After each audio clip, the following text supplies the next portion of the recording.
Alors Pauline, qu'est-ce que vous avez choisi cette semaine, vu qu'on est avec Catherine, Clément et Oxmo? J'ai évidemment choisi une playlist pour chacun de mes camarades. On commence par vous, ma chère Catherine. Bon, j'ai un livre souvenir pour vous. L'Apollon de Bellac. Voilà, exactement. Jean Giraudoux. Parce que votre première passion dans la vie, on le sait peu, les téléspectateurs de Click aussi, vous la partagez avec votre sœur, c'est le théâtre. C'est le théâtre. Vous commencez sur les planches à l'âge de 13 ans au Conservatoire de Rennes. Et là, vous passez quelques années à jouer dans les théâtres de Rennes. Finalement, vous vous lancez à la radio à 22 ans, Catherine, puis on vous retrouve à la télé, comme ici en 1981. Cette archive, mais que j'adore. Vous êtes déjà très à l'aise sur un énorme Rubik's Cube. Bonsoir.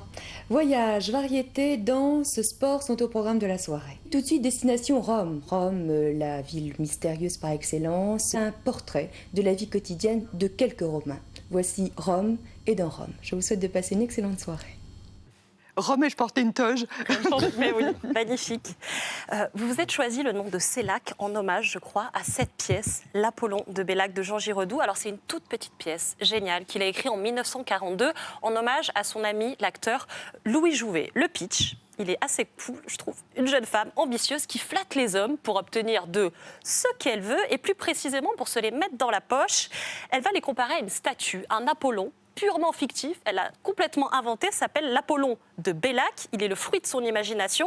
La flagornerie paie et elle grimpe petit à petit les échelons. C'est drôle, presque absurde, parce qu'elle donne une définition finalement très précise de ce qu'est selon elle cette beauté masculine. C'est très rare, très moderne pour l'époque, parce que ça ne se faisait pas du tout. La plupart du temps, on faisait l'éloge des corps féminins. Et moi, je voulais savoir, Catherine, est-ce que c'est ça qui vous a plu? Et surtout, est-ce que vous avez fait pareil avec Mouloud pour être avec nous? On est toujours dans la séduction. Hein. Mon Apollon aujourd'hui, c'est Mouloud. C'est ça, je m'en doutais. Mais ça marche trop sur moi. C'est ce qui vous a plu à l'époque, parce que c'était une pièce ultra moderne? Oui, c'était une pièce moderne, c'était une pièce aussi féministe, aussi. Et puis c'était une femme qui avait de l'audace et qui voulait conquérir le monde. C'est autour de Clément. Ah. Clément, je me suis dit que d'ici quelques années, en fait, quand on aura fait le tour de la rhétorique, des figures de style et de tous les discours politiques, finalement, t'en auras un peu marre et il faudra que tu trouves autre chose. Avant d'être élu président de la République. Exactement, Bien, avant. Bien entendu. Et sauf que je me suis dit aussi que ce serait bête de se priver du talent rhétoricien de Clément dans le futur. J'avais donc envie d'un livre grâce auquel on puisse se projeter dans l'avenir.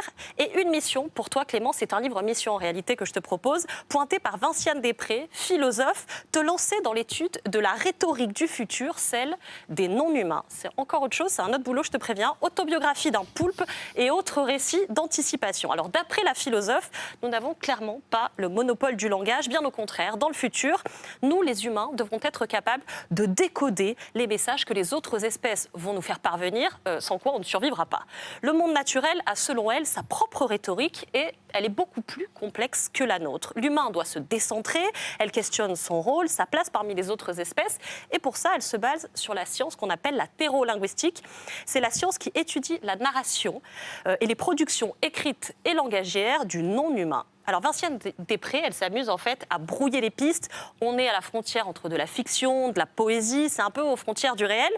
Et elle se pose la question, et si, dans un futur proche, on devait essayer de comprendre les araignées, les wombats, les poulpes, s'ils nous adressaient des messages et qu'il fallait quelqu'un pour les décrypter. Donc moi je vous le dis, tous autour de cette table, on aura bien besoin d'un Clément Viktorovitch à l'avenir.